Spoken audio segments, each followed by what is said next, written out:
Welcome to Off Grid Victory.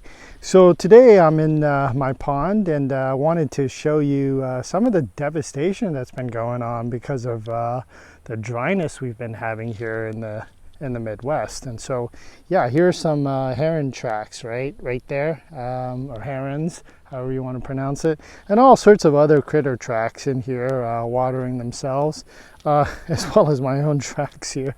But yeah, deer, raccoon. Trying to show you, here's a nice deer mark right here, some deer. But yeah, I want to show you the state of my pond. It's just been dry as all heck. Now that stone over there, that's normally submerged. In the springtime you can't even see that stone, and it goes all the way to the shoreline. So here's my pond. It has a bunch of lilies in it that I'm gonna have to clean up a little bit.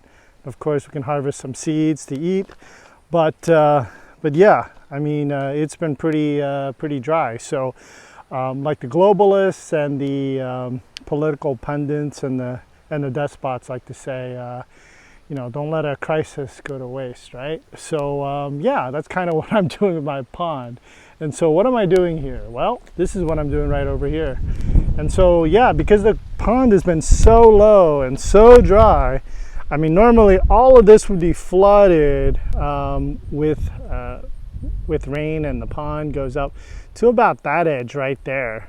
I don't know if you can see it very well, but you see how high that ridge is up there?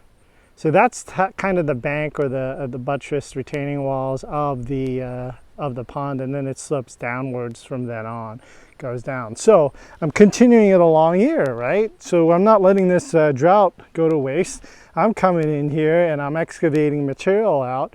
I do have to do a little bit more on that wall, but as you can see here, I've excavated quite a bit of the pond out, and you can see some of the water's already into here.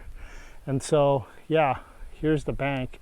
I'm going to go ahead and continue it all along there, but basically I'm creating a retaining wall for the water, and because my soil is kind of clay to begin with, it will kind of self-seal. So even if I disturb the water like this, I'm still going to have a pond. And then of course there are things like this, like a big boulder that I couldn't even remove. There's another one here, because where we are in the Ozarks, we basically have a bedrock shelf. I mean, it's not hard bedrock, it's kind of like the limestone, sandstone, native rock material, but you hit it like right down here in all this mud and muck.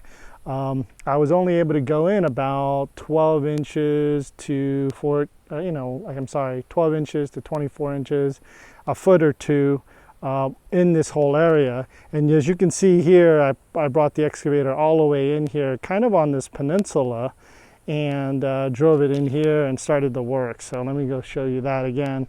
And then I really didn't risk going any further because I just didn't want to sink. So I slowly started moving the material dirt out here, and then going ahead and kind of creating this this bank. And so yeah, next time it rains over the spring, I'll have a nice kind of shelf here to retain more of my pond water, so this doesn't happen even in the driest of conditions. But yeah, so I decided to go ahead, let's go ahead and take advantage of this crisis in our area and expand my pond. And of course I'll have to come in here and clean all this mess out.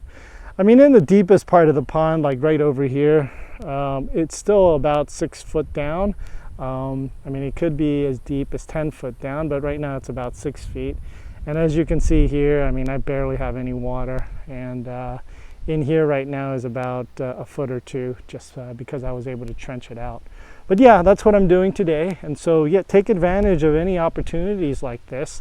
If you have a condition where it's so dry you can work on your pond, do it. You know, if you can get the equipment or borrow it or rent it or whatever have you, you can increase the size of your pond and collect more water for things that you need to do on your homestead. Alrighty, shalom.